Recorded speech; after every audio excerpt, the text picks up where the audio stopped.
नमस्कार विद्यार्थी मित्रांनो. SBI PO, SBI क्लर्क किंवा IBPS PO, IBPS क्लर्क यांची जेव्हा प्री एक्झाम एंड होते त्यानंतर त्यांची काही दिवसानंतर मेन्स एक्झाम राहते.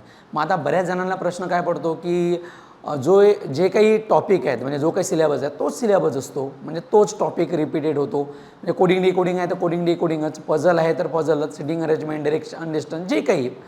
मग फरक असा असतो की प्री एक्झाममध्ये आपण जसं म्हणतो ना की एकदम इझी लेवलचं विचारतात, एकदम इझी म्हणजे मॉडरेट 1 मॉडरेट 2 लेवलचं.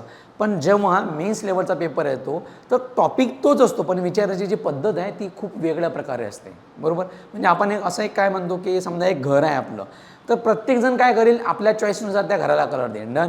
आता एखाद्या व्यक्तीचं एवढं हे नाही आहे की आपण जास्त पैसे खर्च करू, तो काय करेल एकच आपला व्हाईट कलर घेईल किंवा व्हाईट वॉलपट्टी घेईल आणि तो पूर्ण घराला मारून देईल. म्हणजे ही झाली एक प्री एक्झाम. मेन्स एक्झाम कशी असेल? आता मेन्स एक्झाममध्ये विचारायच्या पद्धती काय आहेत? आता आजकाल आपण काय म्हणू शकतो की नाही, हा फ्रंट आहे तर या भिंतीला हा टाईपचा कलर पाहिजे आणि या बाकीच्या राहिलेल्या भिंतीला वेगळा कलर. तशाच प्रकारे कुठलीही एक्झाम अशाच प्रकारची असते. काय? त्या प्रश्नाला सुशोभीकरण केलेलं असते, बरोबर. फक्त एवढंच आहे की आपल्याला त्यातली नस ओळखता आली पाहिजे. डन. वेगवेगळे टाईप्स आहेत, त्या वेगवेगळ्या टाईप्समध्ये विचारायच्या वेगवेगळ्या पद्धती आहेत. तसेच काही आपण पझल आता आपण डिस्कस करूया. बघा मित्रांनो, आपल्याला एक पझल दिलेलं आहे. ते पझल आहे कसं पहा, ते आधी समजून घेऊया. आता पझल कसं आहे पहा. त्यांनी एक इन्फॉर्मेशन दिली आहे आणि त्यांनी काही पॉईंट्स मेन्शन केले आहेत. जसे की बघा, त्यांनी तीन अरेंजमेंट केलेली आहे. त्यांचं म्हणणं आहे अरेंजमेंट 1 दिलेली आहे त्यांनी, पुन्हा अरेंजमेंट 2 दिलेली आहे आणि पुढं अरेंजमेंट 3 पण दिलेली आहे, अरेंजमेंट 3 पण दिलेली आहे. म्हणजे 3 वेगवेगळ्या अरेंजमेंट देऊन त्यांनी हे पझल बनवलेलं आहे. 3 वेगवेगळ्या अरेंजमेंट देऊन. आधी काय ते म्हणतात आपण ते पाहूया. काय म्हणतात? 8 पर्सन आहेत seated in a square table. Okay. 8 लोक आहेत एका स्क्वेअर टेबलमध्ये बसतात. त्यापैकी 4 लोक seat at the corner while faces toward the centre. बघा आपण इथं एक ॲडजस्टमेंट करूया. बघा 4 लोक कॉर्नरला आहेत म्हणते. ओके. आणि 4 लोक मिडलला आहेत. डन. जे कॉर्नरला आहेत ते सेंटरला बघतात. आता कॉर्नरवाले जर सेंटरला बघतात, बाय डिफॉल्ट मिडलवाले आउटसाईडला. कारण असे कितीतरी टाईपचे प्रॉब्लेम आपण प्री लेवलवरती करतो. तरी पण पुढचं वाचूया. राहिलेले 4 मिडलला बसतात and facing away from the centre, म्हणजे मागे सेंटरच्या अपोजिट बघतात. एक दुसरी डायग्राम आपण आपल्याजवळ असू देऊ. बघा कॉर्नरवाले काय दिलेले आहे त्यांनी, इनसाईड दिलेलं आहे. ओके. आणि मिडलवाले काय दिले, आउटसाईड. एकदम आपण म्हणतो ना की प्री लेवलचाच टाईप आहे हा. पण त्यांनी काय केलं, वेगवेगळ्या अरेंजमेंटमध्ये तो प्रश्न विचारला आहे. ठीक आहे. आता काय म्हणतो बघा, त्यांचं असं म्हणणं आहे, all the person shifted to the room X and Y based on the polling die. त्यांचं म्हणणं आहे जे काही 8 लोक दिलेले आहेत आम्ही, ते रूम X आणि रूम Y मध्ये तुम्हाला शिफ्ट करायचे आहेत. रूम X मध्ये आणि रूम Y मध्ये शिफ्ट करायचे. मग कशा प्रकारे? Rolling of the die. म्हणजे आपण डायस म्हणतो ना, डायसचे जे नंबर पाडतात 1 2 3 4 5 6 जे काही त्यांनी दिलेले असेल त्याच्यानुसार तुम्हाला अरेंज करायचं आहे. अँड देन बघा सगळ्यात आधी स्क्वेअरमध्ये बसलेले आहेत, त्यानंतर तुम्ही त्याला डायसनुसार अरेंज केला आणि देन त्याला अरेंज करा पॅरलल रोमध्ये. मग थोडं हायलाईट जर बघितलं तर आपल्याला काय आहे, आपण काय म्हणणार, tabular base square base puzzle आहे. नंतर आपल्याला ते डायसचं दिलेलं आहे रूम X Y म्हणजे कंपॅरिझन बेस, आणि थर्डवाला आपल्याला पॅरलल रो. आता जेव्हा आपण इझी लेवलची एक्झाम, प्री टाईपची एक्झाम राहते त्यामध्ये हे वेगवेगळे विचारतात. त्यांनी काय केलं, या तिन्ही टाईपला एकत्र करून काहीतरी एक नवीन मिक्सचर बनवायचा प्रयत्न केला. डन. आणि ते नवीन मिक्सचर कसं बनवलेलं आहे त्यांनी एकत्रच दिला आहे हा डेटा. फक्त आपण म्हणतो ना की अशा प्रकारचं जेव्हा आपण पहिल्यांदा वाचणार तेव्हा आपण थोडं गडबडून जाणार, अरे यार हे असं कुठल्या टाईपचं वेगळं प्रॉब्लेम आहे. नंतर पुढे त्याला टॅग करता करता समजून जाईल हे तर नॉर्मल होतं, पण तो वेळ खर्च होईल. मग तो वेळ खर्च न होता आपली आपण म्हणतो ना विचार करायची क्षमता वाढायला पाहिजे. त्यासाठी अशा टाईपचे प्रश्न आपल्या हातून जाणे गरजेचं आहे. आता पुढे बघा काय म्हणतो. आता त्यांनी वेगवेगळ्या अरेंजमेंट दिलेले आहे. म्हणजे इथं सरळ सरळ बघा, स्क्वेअरवाली एक अरेंजमेंट आली, हे डायसवाली दुसरी अरेंजमेंट आली आणि पॅरललवाली तिसरी अरेंजमेंट आली. ओके. आता अरेंजमेंट 1 मध्ये काय म्हणते बघा, हा पॉईंट दिलेला आहे त्यांनी, only 2 person seat between M and C. M आणि C मध्ये 2 लोक आहेत. Who sits facing toward the centre. Who म्हणजे कोण? C. C सेंटरला बघतो. आता C सेंटरला बघतो म्हणजे C कॉर्नरला बघतो. सी कुठे बसतो, कॉर्नरला बसतो, कारण सेंटरला बघणारे कॉर्नरला बसतात, तर इथं मी कॉर्नरला घेतला. आता पहिला पॉईंट क्लिअर करू, 2 लोक आहेत एम आणि सी मध्ये, सीच्या राईटला 2 सोडून एम येणार किंवा सीच्या लेफ्टला 2 सोडून एम येणार, या प्रकारे अरेंजमेंट बनणार सध्याला. पुढे बघूया, ए इमिजिएट राईटला एमच्या, आता एमच्या इमिजिएट राईटला ए इथं आला, एमचा इमिजिएट राईट इथं आला. डन.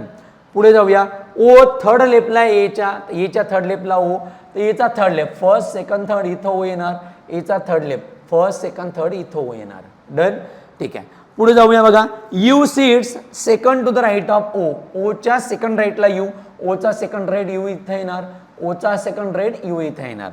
देन जी ॲडजसंट टू ए, जी एचा नेबर आहे, तर एचा नेबर जी कन्फर्म इथंच घ्यावा लागेल, एचा नेबर जी कन्फर्म इथं घ्यावा लागेल. अँड म्हटलं आहे, म्हणजे जी थर्ड राईटला ईच्या, आता हा जी ईच्या थर्ड राईटला आहे, तर ई इथं येऊ शकते बघा, ईचा थर्ड राईट 1 2 3 थर्डला जी आला. आता जी ईच्या थर्ड राईटला, तर ई इथं पाहिजे होता बघा, फर्स्ट सेकंड थर्ड, तेव्हा ईच्या थर्ड राईटला आला असता, इथं घेतला तर ईच्या थर्ड लेफ्टला आला असता. याचा अर्थ काय झाला, ही अरेंजमेंट आपली रॉंग झाली, ही अरेंजमेंट काय झाली आपली रॉंग झाली, ही अरेंजमेंट सध्याला आपली करेक्ट येत आहे. डन. आणि पुढे काय म्हणतो, R is one of the person, यापैकी एक आर व्यक्ती आहे म्हणते, हे आपलं पझल जमलं. डन. कुठलं, आपण त्याला अरेंजमेंट 1 असं 1 हेडिंग देऊ, 1 मधलं. आता हे नॉर्मल प्री लेवलचंच एक्झाम्पल झालं, आपण म्हणतो ना की इझी लेवलचं, फक्त त्यांनी एक वेगवेगळ्या स्टेपमध्ये एकत्र आपण म्हणतो ना गिल्ली मेथड या प्रकारे केलेले आहे. डन. ठीक आहे. पहिली अरेंजमेंट आपली कंप्लीट झाली आणि ही प्रकारची आपली डायग्राम आली. आता पुढे काय म्हणतो, अरेंजमेंट 2 मध्ये काय करा म्हणते बघा, इथंच आपण ऍडजस्ट करूया बघा. ही अरेंजमेंट 2 आपल्याला दिलेली आहे, all the person in alphabetical order. Okay, सगळ्या पर्सनला अल्फाबेटिकली ऑर्डरनी अरेंज करायचं. R allow to the roll of the die, यांना अल्फाबेटिकली अरेंज करायचं आहे.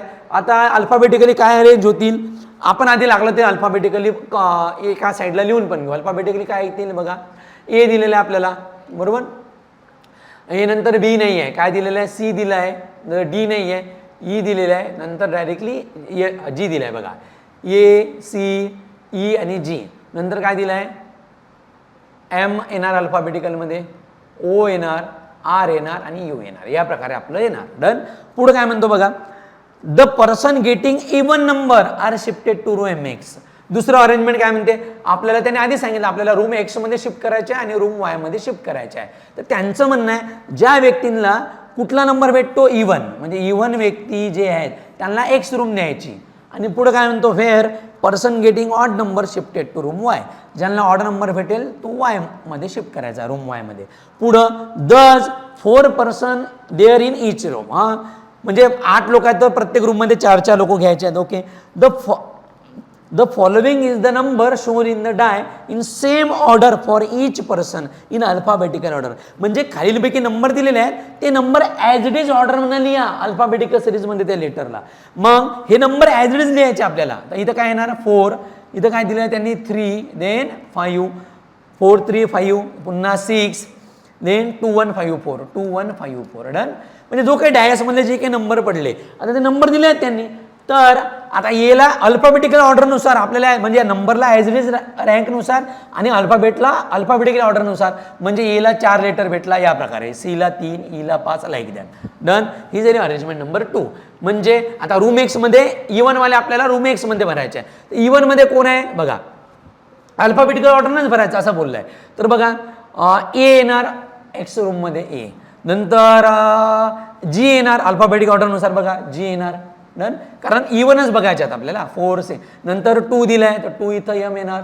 डन. आणि पुढचा इवन काय यू, इथं यू येणार आहे. म्हणजे हे इवन भेटलेले रूम एक्स मध्ये गेले तर रूम वाय मध्ये राहिलेले लोक येतील, काय येतील, सी, नंतर काय येणार ई, ई नंतर काय येणार ओ, ओ नंतर काय येणार आर. हे झालं रूम एक्स मध्ये गेलेले लोक आणि रूम वाय मध्ये गेलेले लोक. डन. काही नाही आहे, फक्त डायसच्या नुसार त्यांनी एक एक्स्ट्रा कंडिशन टाकली. डन. आणि तिसरी अरेंजमेंट काय म्हणते बघा, all the person are made to sit 2 parallel row. Okay, alphabetic order from left to right. Okay, त्या लोकांना लेफ्ट टू राईट अरेंज करा, facing toward the north. Okay, alphabetical. Done. The person from room X in row 1, whereas person from room Y in row 2. Okay, एक्सला row 1 नाव द्या, वायला row 2 नाव द्या. Person in row 2 exactly behind the person in row 1. सरळ सरळ जी arrangement दिलेली आहे ना आपल्याला, याला 1 नाव द्या आणि याला 2 नाव द्या, म्हणजे या प्रकारे अरेंजमेंट येणार, ते या प्रकारे अरेंजमेंट येणार. डन. रूम इथं कोण येणार, ए जी एम यू, इथं कोण येणार, सी EOR. आता ह्या 3 अरेंजमेंट झाल्या म्हणजे हेच कॉपी पेस्ट करणं होतं आपल्याला.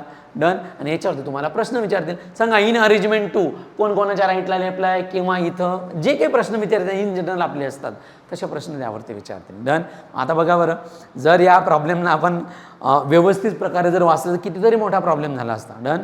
आणि तो एवढा मोठा प्रॉब्लेम पाहून आपण काय म्हटलं असतं की नाही हा वेगळ्या टाईपचंच पझल आहे, असं काहीही नाही आहे.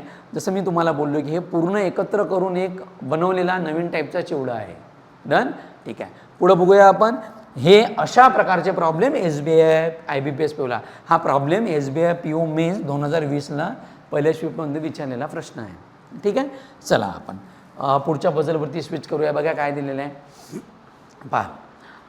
एक वेगळ्या टाईपचा, आपण पर्टिक्युलर टाईप नाही म्हणू शकत कारण त्यांनी एक स्टार्टिंगच वेगळ्या प्रकारची दिली आहे.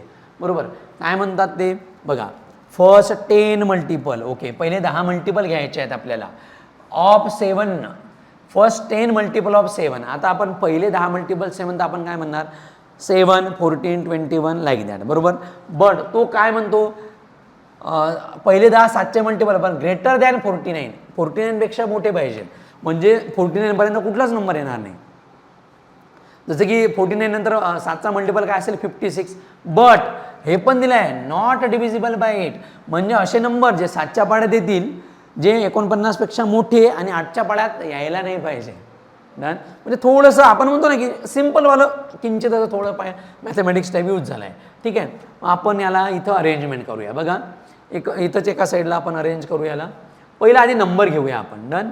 तर आपण याला इथंच थोडंफार छोट्या ह्याच्यात अरेंजमेंट करू. बघा, आणि याला कसं लिहायचं, हा written from bottom to top, छोट्यापासून मोठं म्हणजे बॉटमपासून टॉपपर्यंत लिहायचं. आता पहिला नंबर 56 येणार, पण 56 8नं डिव्हिजिबल आहे. 49 पेक्षा मोठा म्हणजे पहिला 56 येणार, पण तो 8 7 56 तर 8नं डिव्हिजिबल आहे म्हणजे 56 येणार नाही. तर 56 मध्ये जेव्हा 7 ॲड केले डन तर 63 येणार. तर पहिला नंबर आपला काय असेल 63. आता आपल्याला 10 घ्यायचे आहेत, तर आपले 10 हे व्हायला पाहिजेत, म्हणून आपण इथं ॲडजस्ट करूया. बघा इथं पहिला नंबर आपण 63 घेतला. पहिला नंबर काय घेतला 63. ठीक आहे, इथे ॲडजस्टमेंट करूया आपण. 63 मध्ये 7 ॲड केले किती 70, कारण 7चा मल्टिपल. नंतर ॲड केले 77 कारण 7चा मल्टिपल आहे आणि 8च्या पाड्यात न येणार आहे, तर हे 8च्या पाड्यात येत नाही. आता 77 मध्ये आपण 7 ॲड केले, किती येणार 77 मध्ये जेव्हा आपण 7 ॲड करू तर किती येणार 84 येणार. 8च्या पाड्यात नाही येत. 84 मध्ये जेव्हा आपण 7 ॲड करू 91 येणार, नाही येत. 91 मध्ये जर 7 ॲड केले तर 98 येणार. बरोबर. 8च्या पाड्यात येत नाही ते. पुन्हा जर 7 ॲड केले तर किती येतील 105. बरोबर. 8च्या पाड्यात येत नाहीत. 105 मध्ये 7 ॲड केले तर 112. बरोबर. तर 112 येणार. तर 112 8च्या पाड्यात येतो का 8 1 जा बघा 112 8च्या पाड्यात येतो का हो येणार, कारण 8 1 जा 8 आणि 3 8 4 जा बरोबर 14 8 जा होते. तर 1012 नाही येणार हा, कारण 7 8 केलं तर तो 8च्या पाड्यात येतो. 112 मध्ये पुन्हा 7 8 केलं तर 119 येणार. डन. 119 मध्ये 7 जर ॲड केले 126 येणार. हा 8च्या पाड्यात येत नाही. किती झाले बघा 1 2 3 4 5 6 8 9 अजून एक पाहिजे आपल्याला. 7 जर ॲड केले तर 133 येणार. डन. म्हणजे पहिले 10 मल्टिपल घेतले जे 7चे म्हणजे 7चे जे 49 पेक्षा मोठे आहे आणि 8च्या पाड्यात न येणारे आपण ते इथं लिहिले. डन. ठीक आहे, मग आता पुढं काय बोललं आहे त्याला आपण अरेंज करू. पुढं काय म्हणतो बघा, write the letter word survey from bottom to top. या सर्वे लेटरला आपल्याला बॉटमपासून टॉप लिहायचं आहे, पण कसं अल्फाबेटिकल ऑर्डरमध्ये. आता सर्वेमध्ये जर बॉटम टू टॉप घ्यायचं असलं तर सर्वेमध्ये काय येणार, जर आपल्याला अल्फाबेटिकल ऑर्डरने घ्यायचं तर सगळ्यात खाली ई येणार. बरोबर. बघा ई येणार. बरोबर. नंतर आपल्याला काय भेटणार आर भेटणार. बरोबर. अल्फाबेटिक ऑर्डरनुसार घ्यायचं आहे मला. ओके. नंतर आपल्याला काय भेटणार यस भेटणार. ठीक आहे ना. नंतर आपल्याला काय येणार यू, नंतर व्ही. बघा ईच्या नंतर काय आलं आपल्याजवळ आर, नंतर यस, नंतर काय यू, नंतर व्ही आणि नंतर वाय. बघा सर्वेला या प्रकारे अरेंज करायचं आहे बॉटम टू टॉप अल्फाबेटिकल ऑर्डरनुसार, त्यांनी म्हटलं तसं. डन. पण कुठं लिहायचं असं तर काही मेन्शन नाही केलेलं आहे सध्या, म्हणजे आपण सरळ सरळ अप्लाय नाही करू शकत, फक्त अरेंज करायचं असं बोललं आहे. आता पुढे एक्स्ट्रा पॉईंट दिलेले आहेत. बघा काय दिलेले आहेत पहा. H is return against number which has the highest sum. आणि इथे द्यायचे नाही आहे, एक्स्ट्रा पॉईंट दिले आहेत. काय एच अशा ठिकाणी लिहा ज्याची हायेस्ट सम येते. आता हायेस्ट सम कोणाची येते बघा बरं. हे 9 येणार, हे 7 येणार, हे 14 येणार, हे 12 येणार, हे 10 येणार, हे 17 येणार. हेच हायेस्ट सम येते बघा, कारण वरती ॲडिशन कमी येईल. म्हणजे एच 98ला आला. एच कुठं आला? 98ला. पुढं बघा, ॲटलिस्ट 4 letter between M and H. M आणि एचमध्ये कमीत कमी 4 लेटर. आता एच कमीत कमी 4 लेटर जर सोडले तर एमला जागाच नाही वरती, खाली सोडावं लागेल. 1 2 3 4, कमीत कमी 4 सोडायचे आहेत. 5 सोडू शकत नाही, कारण त्याच्या खाली एम लिहू शकत नाही. 5 सोडले तर एमला जागा राहणार नाही. ओके, पुढे बघूया बघा. ॲटलिस्ट 7 लेटर बिटवीन एम आणि व्ही. एम आणि व्ही मध्ये 7 लोक. आता एम भेटला आपल्याला 7 लोक. 1 2 3 4 5 6 7. तो व्ही इथं लिहू शकतो का? हो, पण 8ही सोडू शकतो, व्ही वरती येऊ शकतो. जर मी इथं व्ही लिहिला किंवा व्ही लिहिला किंवा तुमच्या मनात आलं सर हे 8 सोडून इथं व्ही लिहिलं तर चालेल, पण आपल्याला ही कंडिशन सॅटिस्फाय व्हायला पाहिजे. व्हीच्या वरती कोण आहे? वाय आहे, कारण तो पण पॉईंट सॅटिस्फाय व्हायला पाहिजे. जर इथं व्ही घेतला, एम आणि व्ही मध्ये 8 लोक सोडले, व्ही इथं घेतला तर वायला जागा राहणार नाही. याचा अर्थ व्ही इथं नाही येणार. एम आणि व्ही मध्ये 7च लोक सोडायला लागतील आपल्याला. बघा 3 3 6 आणि 7. डन. व्हीच्या वरती कोण होता? हा वाय लिहून टाकूया आपण. डन. हे 2 तर सध्या आपले झाले. हे अशी अरेंजमेंट खाली आपण करूया. पुढचे पॉईंट काय दिलेत बघा. R is not adjacent to E.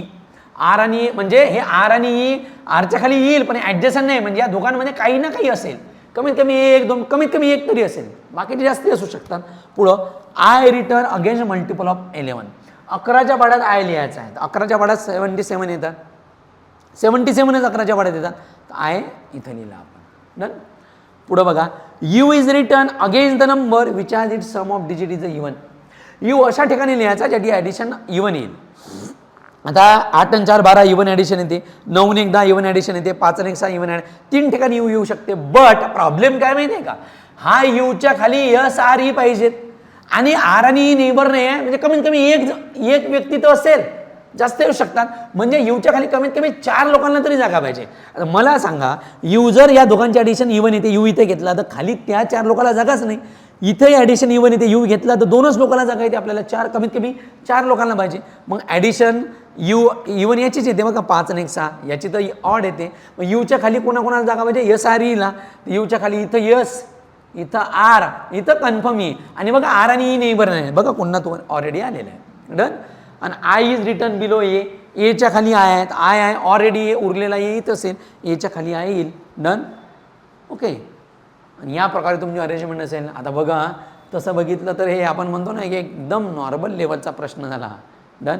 पण त्यांची जी विचाराची पद्धत झाली बघा, आपला आन्सर काय आलं? Y V A U H S R I E M. आणि याच्यावरती जे काही आपले जनरली प्रश्न असतात त्या प्रकारे. डन. सांगायचा उद्देश हाच की हे कुठल्याही टाईपमध्ये येत नाही, पण त्यांनी एक आपण म्हणतो ना की नवीन वेव तयार करून, नवीन टाईपचं काहीतरी इनोव्हेशन करून, जसं की अशा प्रकारचे प्रॉब्लेम म्हणजे आपण फ्लोअर बेस्ड प्रॉब्लेम म्हणतो की फ्लोअरमध्ये, पण त्यांनी थोडंसं आपण म्हणतो ना की स्टॅटिस्टिक्स, थोडंसं मॅथमॅटिकल गोष्टी यूज करून त्याला अरेंजमेंट केलेली आहे. डन. ओके. चला आपण पुढच्या याच्यावरती जाऊया. पुढचा प्रॉब्लेम बघा काय आहे. बघा काय, हा आपल्याला फिल इन द ब्लँक्सवाला प्रॉब्लेम आहे, तो पण आपण करू. डबल एक प्रॉब्लेम आपण बघूया. काय म्हणतो? First 12 number are written from bottom to top. पहिले 12 नंबर लिहायचे आहे म्हणते, पण कोणते लिहायचे? इवन ऑड काही बोलला नाही. First 12 number. फर्स्ट 12 म्हणजे काय? 1 ते 12. डन. आपण इथं फर्स्ट 12 नंबर लिहून काढूया. बघा काय, 12 11 10 9 8 7 6 5 4 3 2 1. पहिले 12 नंबर लिहिले आपण. The letter of the word beauty. अशाच प्रकारे आता यादी जो केला, याला अल्फाबेटिकली ऑर्डर लिहायचा आहे. ईच मल्टिपल ऑफ 2 म्हणजे कुणाच्या मल्टिपलमध्ये? 2च्या मल्टिपलमध्ये. याला अल्फाबेटिकली लिहायचं आहे. आणि कसं लिहायचं आहे? कसं लिहायचं आहे? Bottom to top. तर याला आधी अरेंज करू आपण. बॉटम टू टॉपमध्ये काय येणार? ए, नंतर बी. बॉटम टू टॉप लिहायचं आहे. ए बी, नंतर काय येणार? ई, नंतर टी, नंतर यू, नंतर वाय. डन. 2च्या मल्टिपलमध्ये लिहायचं आहे. म्हणजे 2च्या ठिकाणी काय येणार? ए. बी कुठे येणार? 4 वरती. ई कुठे येणार? 6 वरती. टी कुठे येणार? 8 वरती. यू कुठे येणार? 10 वरती. आणि वाय कुठे येणार? 12 वरती. डन. आपण याला अरेंज केलं आहे. आता यांनी इथं वेगळी कंडिशन दिली. या आधीच्या प्रॉब्लेममध्ये एक वेगळ्या प्रकारचा विचार, म्हणजे वेगळं काहीतरी दिलं होतं त्यांनी. आता पुढे काय म्हणतो बघा, there are 2 letters between E and R. E आणि आर मध्ये 2 व्यक्ती आहेत. आता ई 2 सोडून आर खाली येणार किंवा 2 सोडून आर वरती येणार. तर पॉईंट लिहू आपण. ई 2 सोडून आर किंवा ईच्या वरती 2 सोडून आर. हा पहिला पॉईंट झाला आपला. पुढे काय म्हणतो, there are as many letter between V and Q as between V and H, म्हणजे व्ही क्यू मध्ये जेवढे लोक आहेत तेवढेच लोक व्ही एच मध्ये आहेत. पुढं 3 letter between R and V, पुन्हा पॉईंट दिलाय, आर आणि व्ही मध्ये 3 लोक आहेत, उलट होऊ शकते, व्ही आणि आर 3 लोक. डन. पुढे जाऊया, R is not written against the number 9. R 9 वरती नाही लिहू शकत. आता मला सांगा, ही 2 सोडून आर इथं शक्य असतं, पण आर 9 वरती नाही म्हणत आहे, म्हणजे आरला कन्फर्म जागा हीच येणार. बघा, ही 2 सोडून आर, आणि एकदा का आर भेटला, आर आणि व्ही मध्ये 3 लोक होते, आर 1 2 3, इथं व्ही येणार. हा पण पॉईंट झाला. डन. पुढे जाऊया, काय म्हणतो, यम इज अबो जी, जीच्या वरती यम आहे. बघा, जीच्या वरती यम, इथं कोण इमिजिएट नाही बोललाय, वरती आपण यम घेऊ. आणि क्यू इज अबो व्ही, आता व्हीच्या वरती क्यू आहे, बरोबर. आता व्हीच्या वरती क्यू घ्यायचा, तर क्यूला 2 जागा आल्या. समजा व्ही 2 सोडून इथं क्यू घेतला असता, समजा इथं क्यू घेतला, तर व्ही आणि क्यू मध्ये किती लोक झाले, व्ही आणि क्यू मध्ये 3 लोक, तर व्ही क्यू मध्ये 3, तर व्ही एच मध्ये पण 3 पाहिजे, तर व्ही 1 2 3 हेच शक्य असतं का, नाही, म्हणजे क्यू इथं नाही येणार. आपण क्यू इथं करून बघू, व्ही आणि क्यू मध्ये किती, 1 व्यक्ती, बघा तेवढाच व्यक्ती व्ही आणि एच, तर हो शक्य आहे. डन. आणि हा पॉईंट काय होता, जीच्या वरती यम आहे, तर आपला जी खाली येणार, जीच्या वरती कुठला यम आहे, आपलं पझल झालं आहे. बघा, हे मेन्स लेवलचं पझल आहे. डन. पण आपण जे म्हणतो ना, की काय एकदा का आपल्याला आपण म्हणतो, जेवढे बेसिक आपण ज्या आपण म्हणतो बेसिक कन्सेप्ट चांगले असले, आपण वेगळ्या टाईपचे पझल करणार, की floor base, month base, day base, date base, बरोबर, sitting arrangement, circular, triangle, rectangle, hexagon, pentagon. पण त्यांनी विचारायचं काय केलं आहे, एक आपण म्हणतो ना, की एक मॉडिफाईड व्हर्जन, ते विचारायची पद्धती चेंज करत आहे. डन. आता कुठल्या टाईपमध्ये बसतो, कुठल्याच टाईपमध्ये पझल नाही बसत. डन. सांगायचा अर्थ की त्यांनी विचारायचे, आपण ज्या म्हणत आहे त्या काय पद्धती थोड्या चेंज केल्या आहे. डन. ओके. आपण आणखीन एक प्रॉब्लेम पाहूया. बघा, आता असं एक युनिक प्रॉब्लेम आहे की जे म्हणजे तुम्ही कधी बघितलं नसेल या प्रकारचा प्रॉब्लेम आहे. डन. म्हणजे त्यांनी काय म्हटलं माहिती आहे का, फिल इन द ब्लँक्स, म्हणजे असं एक पझल दिलं आहे, जे पझल तुम्हालाच बनवायचं आहे, म्हणजे तुम्हालाच क्रिएट करायचं आहे, आणि तुम्हाला त्याचे आन्सर पण द्यायचे, म्हणजे पझल पण तुम्हीच बनवा आणि पझल पण बसवा, त्याच्यावरती प्रश्न येतील. किती युनिक क्लासचं टाईपचा प्रॉब्लेम आहे. बघा, आपण बघूया. एका रूममध्ये 8 व्यक्ती बसलेले आहेत, आणि सिटिंग अराउंड स्ट्रेट लाईन, ते एका लाईनमध्ये बसतात, त्यातले 4 लोक नॉर्थला बघतात, 4 लोक साऊथला बघतात. डन. आता बघा, आपण रो काढूया, 4 नॉर्थ 4 साऊथ, पण एक्झॅक्टली लगातार थोडी दिले आहेत त्यांनी, 8 लोक दिले आहेत फक्त. डन. हे आपण 8 लोक ड्रॉ केले. डन. एक पॉसिबिलिटी म्हणून एक डायग्राम इथं पण काढूया. बघा, ठीक आहे. बघा काय म्हणतात, आपण जर तर मध्ये त्या गोष्टीनंतर पुट करूया. बघा काय, 4 लोक नॉर्थ, इथं पॉईंट लिहून घेऊया, 4 नॉर्थला आणि 4 साऊथला, हा पॉईंट दिला आहे त्यांनी. पहिला पॉईंट काय म्हणतो, Q third to the left of R. आता रफ पॉईंट लिहावा लागेल आपल्याला. पहिला पॉईंट, आरच्या थर्ड लेफ्टला, आरच्या थर्ड लेफ्टला फर्स्ट, सेकंड, थर्डला क्यू आहे. याचा अर्थ असा नाही, हा आर वरती बघतो नॉर्थला, आर साऊथ पण, मग मी फक्त पॉईंट लिहिला आहे तो. आता बघा, फिल इन द ब्लँक्स, किती क्लास प्रॉब्लेम आहे. क्यू थर्ड लेफ्टला आरच्या, ओके.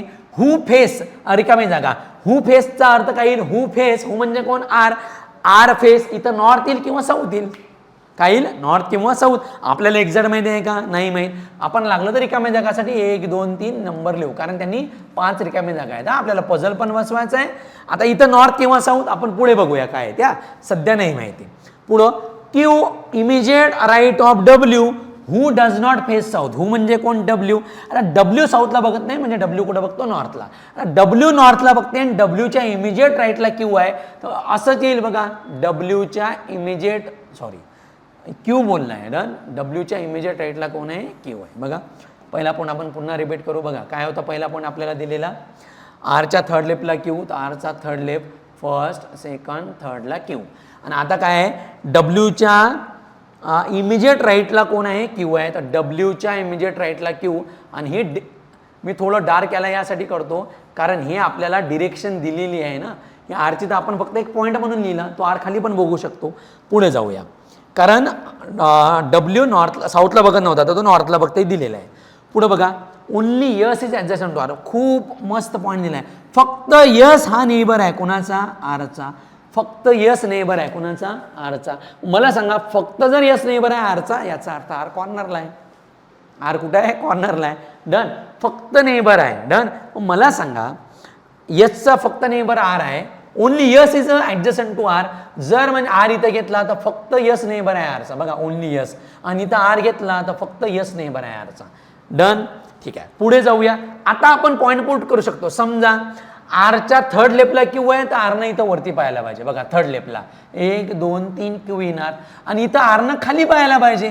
फर्स्ट सेकंड थर्डला क्यू येणार, कारण वरती घेऊन थर्ड लेपला शक्य नाही आहे. डन, ठीक आहे. म्हणजे नॉर्थ किंवा साऊथ पहिली रिकामी जागा अजूनही कन्फर्म नाही आहे. हा, ठीक आहे. पुढे बघा काय दिलं, रिकामी जागा is second to the left of W. म्हणजे कोणीतरी व्यक्ती आहे सेकंड लेफ्टला डब्ल्यूच्या अँड फेसेस नॉर्थ. म्हणजे डब्ल्यूच्या सेकंड लेफ्टला जो कोणी व्यक्ती आहे तो नॉर्थला बघतो.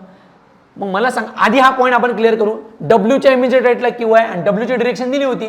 डब्ल्यूच्या इमिजिएट राईटला क्यू, कारण डब्ल्यू नॉर्थला बघत होता. डब्ल्यूच्या इमिजिएट राईटला क्यू, डब्ल्यू नॉर्थला. आता हा पॉईंट क्लिअर करूया. डब्ल्यूच्या सेकंड लेफ्टला जो आहे तो नॉर्थला बघतो. डब्ल्यूच्या सेकंड लेफ्टला जो आहे तो नॉर्थला बघायला पाहिजे, हा तर साऊथला बघतो. याचा अर्थ ही आपली जी कंडिशन होती आरवाली ही रॉंग झाली, कारण तो साऊथला बघत आहे. डन. आणि डब्ल्यूच्या सेकंड लेफ्टला जो आहे तो नॉर्थला बघतो. जो कोणी आहे तो व्यक्ती रिकामी जागा अजून आपल्याला भरायची. डन, ठीक आहे. ती इथं जो कोणी व्यक्ती येईल. पुढे बघूया. P and U are immediate neighbour of each other. Okay, where U has only one adjacent. यूला फक्त एक नेबर आहे, याचा अर्थ यू पण कॉर्नरला आहे. यूला फक्त एक नेबर आहे आणि यू आणि पी नेबर होत. यू आणि पी इमिजिएट बसतात, म्हणजे इथं कन्फर्म पी येणार. पुढे काय म्हणतो, V second to the right of Q. आता क्यूच्या सेकंड राईटला व्ही घ्यायचा आहे. मला सांगा, क्यूला जर वरती घेतला तर सेकंड राईटला व्ही शक्य नाही, तर क्यूला मला खाली घ्यावं लागेल. सेकंड राईटला फर्स्ट सेकंडला काय येणार, व्ही येणार. डन, ठीक आहे. पहिल्या रिकाम्या जागा आपण सध्या भरू शकतो. कुठल्या बघा, पहिली रिकामी जागा काय येणार हो, पहिली रिकामी जागा आर. आर हू फेसेस आपलं काय येणार, नॉर्थ. पहिल्या रिकामी जागामध्ये नॉर्थ आलं. डन ना, इथं नॉर्थ येणार. डन. पुढचं काय होता, रिकामी जागा ही second to the left of W. तर डब्ल्यूच्या सेकंड लेफ्टला कोण आला, पी. दुसऱ्या रिकामी जागामध्ये पी आला. Done, okay. चला आपण पुढचं पझलवरती जाऊया. पुढे काय म्हणतो, V second to the right of Q. क्यूच्या सेकंड राईटला व्ही झाला. हू फेसेस, हू म्हणजे कोण, क्यू फेसेस. तर क्यू आपल्याला भेटलाय. क्यू फेसेस काय, क्यू फेसेस आपल्याला काय आलं, साऊथ. तर इथं काय येणार, साऊथ येणार तिसऱ्या रिकाम्या जागामध्ये. बघा किती क्लास आणि युनिक प्रॉब्लेम आहे. पुढे बघूया. Not more than 2 person facing same direction are adjacent to each other. म्हणजे जवळ राहणारे लोक, ते 2 पेक्षा जास्त लोक सेम डायरेक्शन नाही बघायला पाहिजे. आता थोडा दिमाग लावा. पी वरती, डब्ल्यू वरती, तर व्ही वरती बघणार नाही, कारण 2 पेक्षा वरती 2 पेक्षा जास्त लोक लगातार सेम डायरेक्शन बघत, म्हणजे व्ही न खालीच बघायला पाहिजे सध्या तरी. डन. पुढे बघूया काय म्हणते. वाय इमिजिएट राईटला आहे कुणाच्या. आता वाय इमिजिएट राईटला, आता वाय तर इथंच येणार. हा कुणाच्या तरी राईटला पाहिजे, हा क्यूच्या तर लेफ्टला आहे. मग कुणाच्या राईटला पाहिजे, म्हणजे एचच्या इमिजिएट राईटला वाय येणार. तर वाय इमिजिएट राईटला आहे कुणाच्या, एचच्या. त्या रिकामी जागेमध्ये काय येईल, इथं येणार यस. डन, इथं काय येणार, यस. बघा ना, वाय इमिजिएट राईट ऑफ कुणाच्या, एचच्या. एचच्या इमिजिएट राईटला वाय. Immediate neighbour of. आता बघा थोडं फोकस करा.